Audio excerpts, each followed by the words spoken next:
Hello there, Lunar Squadron. Welcome back to the channel. And today we are going to be discussing some new details that we've received by the way of Cameron Monaghan about Jedi Survivor. That's right, guys. Other Star Wars games like KOTOR might be in the shitter, but Jedi Survivor is still alive and well. We're going to talk about those brand new details in this video. But first, guys, if you're new to the channel, I would encourage you to hit that little red subscribe button and the bell notification button right next to it. You have no idea how much it helps us out and how much we appreciate it. But without further ado, Nick, you ready to get into this discussion? Yeah, I think so. All right, let's do it.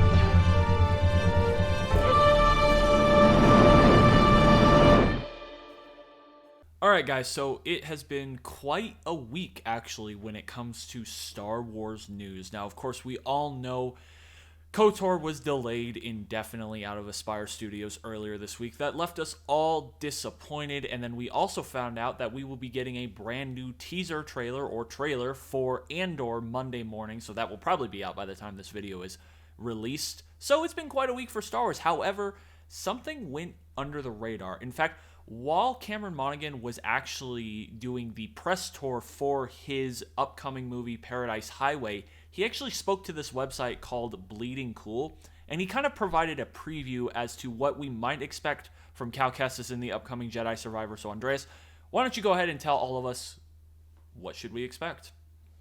Yeah, let's go straight to the quote from Monaghan. He says, quote, "It's really exciting to be able to play around in the Star Wars universe again and portray Cal, not only to portray him, but also to develop him and to find him different." So it's something's changing about Cal in between the last game and this game, and he actually comments about that. He says, quote, "This story takes place 5 years after the first game, and we see a change in him between that time.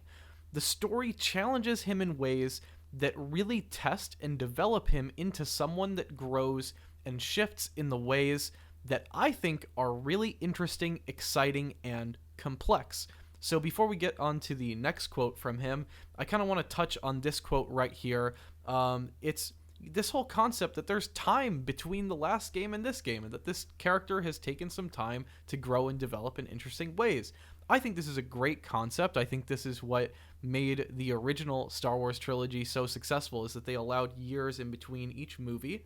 And the same with the prequel trilogy, is they allowed, so many years in between each movie so that characters could grow and change a bit. And the next time you find them, there's a little something different about their relationship. They're a little closer, a little older, a little wiser, and there's a reason to return to their story. And you know what? I can't wait to see what off-screen baggage Cal is bringing with him into this game. Nick, do you have any ideas of what you'd like to see? That's a great question. Now, of course, obviously, we have known for a while now that this game takes place 5 years after the first one, that being Jedi Fallen Order. What's interesting to me about this quote is the fact that he points out that there is a noticeable change in Cal Kestis' character between Fallen Order and Jedi Survivor, meaning something significant has happened. This is not going to be the same character that we know from the first one, and I'm really interested. Is he conflicted? Is there some sort of dark side element creeping in here, kind of how the same thing happened with Trilla, with her previous master, who is now obviously working with Cal in the Jedi series. So very interested to see what happens here, especially because he just really he makes the effort to point out that something changes, and then he talks about how the story challenges him. So it definitely seems like going into Jedi Survivor and in this game, Cal is not having the best of times.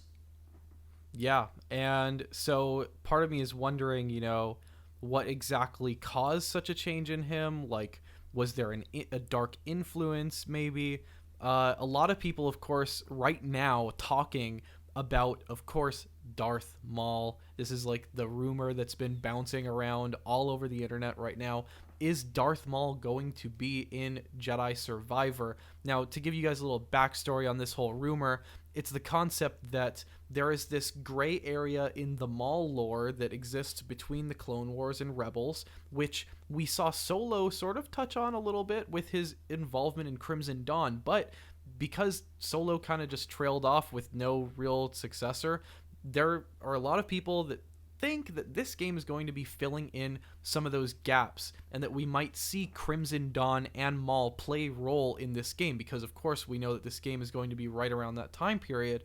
Nick, would you like to see Maul involved in this game? And if he is involved in this game, how do you think he might have changed Cal since the last game? Or do you think that that's maybe the source of this change?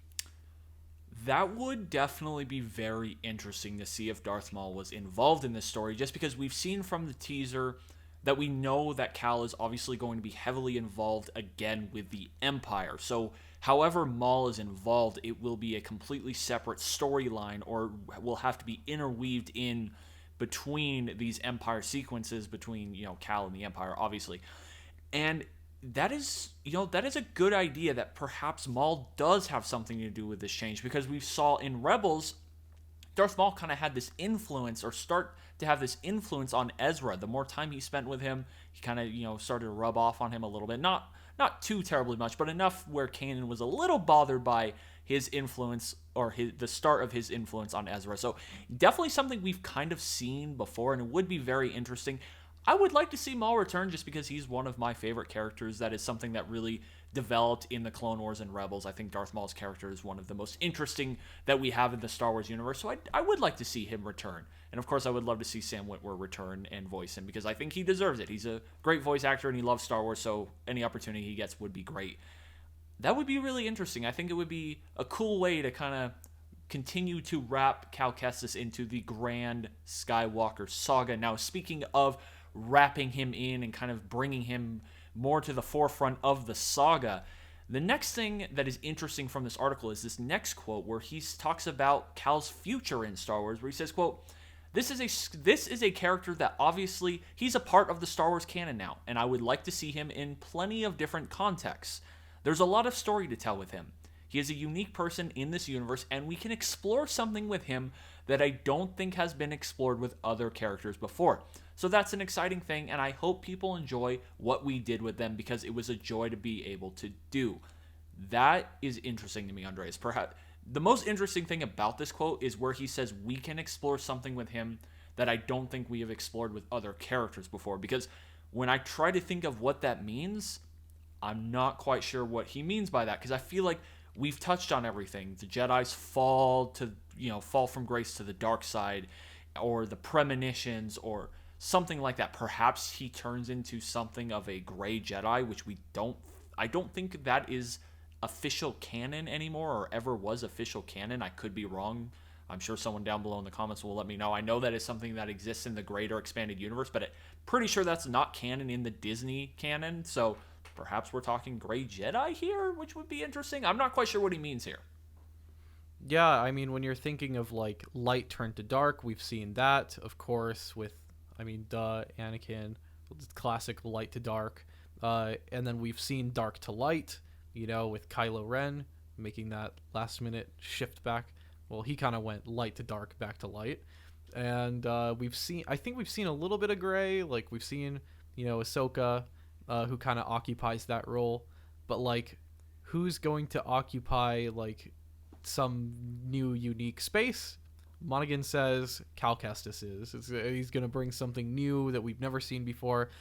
I think what I'm really interested with this quote here is the quote, I would like to see him in plenty of different contexts. I think Monaghan is kind of making a comment to Disney there, saying, hey, put me in, coach. I want to be in a Disney Plus show. It would be perfect. I think that's kind of what he's getting at there. Of course, it's a little cryptic to know what he's talking about with the story of how, Jedi Survivor is going to play out. I don't think he can really divulge many details, but I think at the very least what we can know for sure is that he really wants to be involved in broader Star Wars projects, and his character is going to bring something unique to the table. I guess it remains to be seen what that unique thing is going to be. It's kind of hard to tell, right? Yeah, it really is. It's very hard to tell. But anyway, guys, there you have it. Some new details about Jedi Survivor. It's been very hush-hush since the teaser trailer dropped. All we really knew is that it took place 5 years after. We had a couple little contextual tidbits from the EA's website where they had the little captions under the photos and, of course, the teaser trailer. But now we know that Cal Kestis is going to be a different person. He is a changed man going into this game. So very interesting to see what ends up happening to Cal Kestis and how his story develops. I hope they don't change him too much. I really liked his character from Fallen Order, so I hope they stay true to that character. But very excited to see what happens. Hopefully in, February, March of 2023 is the word on the street. So not too far from now, only a couple months, right around the corner, assuming we don't get that classic Star Wars game delay. But you know how it is. We all know. So Please no. yeah, So anyway, guys, let us know down below in the comments what you think of this new detail, or these new details about Cal Kestis from this kind of little hidden off-the-record interview that happened this previous week on Thursday. This kind of came out of nowhere. We just happened to stumble upon this and thought we would share it with all of you. So let us know down below in the comments what you think. And while you're down there, if you're new to the channel, we would love to have you as always. The way to do that is just go down below this video, hit that subscribe button, the bell notification right on next to it. It will notify you every single time Andreas and I upload. I think that is going to do it for us for this one. Thank you all so much for watching, and as always, we will see you all next time.